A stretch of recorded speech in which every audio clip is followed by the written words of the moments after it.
اور پرہیزگاروں کو راہ بتاتی اور نصیحت کرتی ہے۔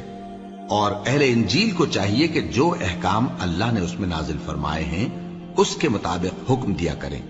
اور جو اللہ کے نازل کیے ہوئے احکام کے مطابق حکم نہ دے گا تو ایسے لوگ نافرمان ہیں۔ اور اے پیغمبر،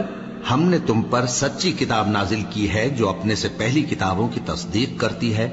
اور ان سب پر نگہبان ہے، تو جو حکم اللہ نے نازل فرمایا ہے اس کے مطابق ان کے درمیان فیصلہ کرنا،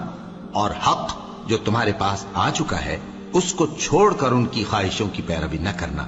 ہم نے تم میں سے ہر ایک ملت کے لیے ایک دستور اور ایک طریقہ مقرر کیا ہے، اور اگر اللہ چاہتا تو تم سب کو ایک ہی شریعت پر کر دیتا، مگر جو حکم اس نے تم کو دیے ہیں ان میں وہ تمہاری آزمائش کرنا چاہتا ہے۔ سو نیک کاموں میں آگے بڑھو، تم سب کو اللہ کی طرف لوٹ کر جانا ہے، پھر جن باتوں میں تم کو اختلاف تھا وہ تم کو بتا دے گا۔